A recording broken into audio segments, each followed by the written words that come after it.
नमस्कार, आपका स्वागत है आईएमएस टुडे में। आज हमारे साथ मौजूद हैं नेशन विद नमो में डिजिटल मीडिया की senior manager miss Pallavi Goyal. Pallavi ji IMS के एलुमनाई भी हैं। आपका बहुत बहुत स्वागत है ma'am. Thank you so much. Thank you. हम आपसे जानना चाहते हैं कि आपने डिजिटल मीडिया के क्षेत्र को करियर के लिए क्यों चुना? देखिए, ऐसा नहीं है कि मैंने पहले डिजिटल मीडिया को अपने करियर में ऐसा चुना। उससे पहले मैंने इलेक्ट्रॉनिक मीडिया, प्रिंट मीडिया में भी वर्क किया। देन जैसे जैसे समय बढ़ता है वैसे वैसे मांग बढ़ती है, तो डिजिटल मीडिया कहीं ना कहीं एक अपने चरम पर आगे बढ़ता जा रहा था। समय बढ़ रहा था, ज़रूरतें बढ़ रही थी टेक्निकली। तो डिजिटल मीडिया में जैसे फेसबुक हो गया, यूट्यूब हो गया, इंस्टाग्राम हो गया, अपने एक समय पे आगे आगे बढ़ता जा रहा था। और कहीं ना कहीं हम पत्रकारों की एक मांग बढ़ती जा रही थी। क्योंकि कहते हैं ना कि अगर हम चीज़ों को एलैबोरेट नहीं करेंगे, आजमाएंगे नहीं, क्योंकि खाली चैनल में रह करके और प्रिंट मीडिया में रह करके हम वो चीज़ एक्सप्लोर नहीं कर पा रहे थे। डिजिटल मीडिया हम लोग को एक्सप्लोर करने का वो एक प्लेटफॉर्म देता है। तो इसलिए कहीं ना कहीं चीज़ों को एक्सप्लोर करने का, नए नए तरीक़ों को लिखने का, क्योंकि कहते हैं ना कि खाली एक तरीका लिखने का नहीं होता, तमाम तरीके होते लिखने के। वो सीखने के लिए, उस चीज़ों को कहते हैं ना कि अपने day to day basis life में अडाप्ट करने के लिए डिजिटल मीडिया का एक प्लेटफॉर्म चुनने का मैंने सोचा। और चुनना मेरे लिए बहुत अच्छा रहा। द रीज़न इज़ दैट मैंने काफ़ी कुछ एक्सप्लोर किया, राइटिंग में, एडिटिंग में, डिज़ाइनिंग में। तो वो मेरे लिए काफ़ी एक मेरे करियर के लिए कहते हैं ना कि एक अच्छा बूम रहा, जिससे मुझे बहुत पॉजिटिवली अचीव भी मिली चीज़ें करने के लिए। और कहीं ना कहीं मैंने बहुत सीखा भी, और डिजिटल मीडिया में रहते हुए सीखा और सिखाया दोनों है। तो कहीं ना कहीं डिजिटल मीडिया एक मेरे लिए बहुत सक्सेसफुल प्लेटफॉर्म रहा है। और मुझे लगता है कि आने वाले समय में डिजिटल मीडिया अपनी एक बहुत अच्छी जगह भी बनाएगा, नो डाउट। इवन अभी भी बना रहा है, बट आने वाले टाइम में काफ़ी कुछ रिक्वायरमेंट्स डिजिटल मीडिया की और ज़्यादा बढ़ जाएंगी। जी। आज के छात्रों को डिजिटल मीडिया में काम करने के लिए कौन सी नई स्किल्स सीखनी चाहिए? ओके, देखिए, फ़र्स्ट ऑफ ऑल सबसे पहले लोगों को मतलब स्टूडेंट्स को डिजिटल मीडिया ही समझना पड़ेगा। देखिए, डिजिटल मीडिया बच्चे समझते हैं कि यार ठीक है, हम लोग फेसबुक पे अपने अकाउंट्स बना लें, इंस्टाग्राम पे अकाउंट्स बना लें, तो हम डिजिटल मीडिया पे एक्टिव हैं। ये है, बट लेकिन अगर हम लोग उसको वर्किंग लाइफ में अगर हम उसको लेते हैं, तो हमें डिजिटल मीडिया में, देखिए, डिजिटल मीडिया के काम सीखने पड़ेंगे।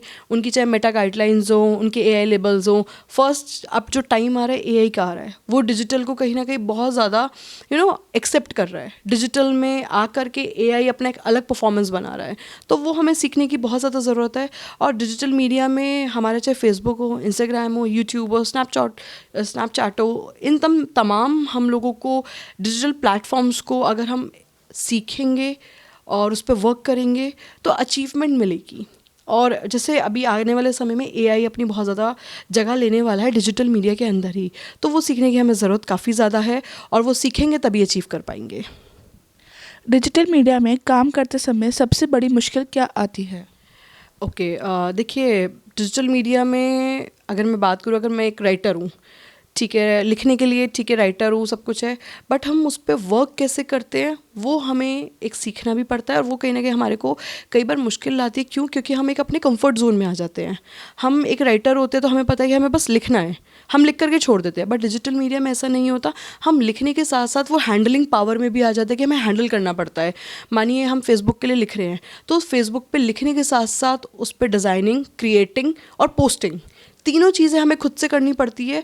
तो कई बार स्टूडेंट्स होते हैं कि वो सीखने के लिए सोचते हैं कि अरे यार अब ये भी करना पड़ेगा, तो क्या फ़ायदा हम डिजिटल मीडिया में आ रहे हैं। तो ये एक थोड़ी सी एक क्या ना चैलेंज होता है।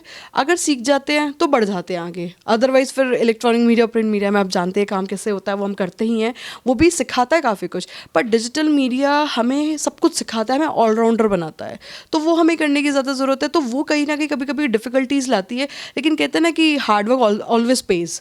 तो वो हार्डवर्क अगर हमने वो सीखने में कर लिया तो कहीं ना कहीं हम अचीव कर लेते हैं। तो दैट इज़ अ थिंग कि अगर मुश्किलों से लड़ जाएंगे तो कुछ ना कुछ अचीव कर जाएंगे। डिजिटल मीडिया आने वाले समय में कितना बदलने वाला है? बहुत बदलने वाला है, और रिक्वायरमेंट भी बहुत बढ़ने वाली है। मांग जो होती है ना कि डिजिटल मीडिया की, आपको कितना आता है, कितना हमें उसके और लेवल्स आते हैं, वो बहुत ज़्यादा बढ़ने वाले हैं। आप जैसे इवन आप एज अ स्टूडेंट आप जानते हैं कि कितना एआई अब आने वाले समय में, और 6 महीने और 1 साल में एआई काफ़ी ज़्यादा हमारे डिजिटल प्लेटफॉर्म में जगह ले लेगा। तो मुझे लगता है कि उसकी जो ज़रूरत है वो बहुत ज़्यादा बढ़ जाएगी। मैन पावर कम होकर के हमारी डिजिटल मीडिया की रिक्वायरमेंट्स, एआई की रिक्वायरमेंट बढ़ जाएगी। तो as being a human being अगर हमने इस चीज़ को ग्रैब कर लिया, सीख लिया, समझ लिया, तो कहीं ना कहीं हम उस पर अचीव कर लेंगे। तो इसलिए ये रिक्वायरमेंट होता है ना, जैसे ज़रूरतें जैसे जैसे बढ़ती हैं वैसे वैसे इंसान को भी अपना अपना स्केल, जो अपना दायरा होता है, बढ़ाना पड़ता है। तो ऐसे ही डिजिटल मीडिया की जो मांग है आने वाले समय में बढ़ेगी, तो इंसानों को भी अपनी ज़रूरत, अपनी सीखने की ज़रूरतों को भी बढ़ाना पड़ेगा। तो पैरेलली दोनों चीज़ें चलेंगी तो तभी मज़ा आएगा। अदरवाइज आप जानते ही हैं, everything is just give and take. So digital media आने वाले टाइम में काफ़ी कुछ स्टूडेंट्स, आने वाले जितने भी न्यू कमर्स जर्नलिस्ट हैं, उनको काफ़ी कुछ सिखा के जाएगा। और कहीं ना कहीं अपनी बहुत एक अच्छी जो जगह है, जो अभी भी बनाई हुई है, लेकिन आने वाले समय में एक हाई लेवल पे जाएगा। सो हाँ जी। आपका धन्यवाद, आपने अपना बहुमूल्य समय हमें दिया। मैं हर्षी गोयल, कैमरामैन अभांशु द्विवेदी के साथ IMS टुडे।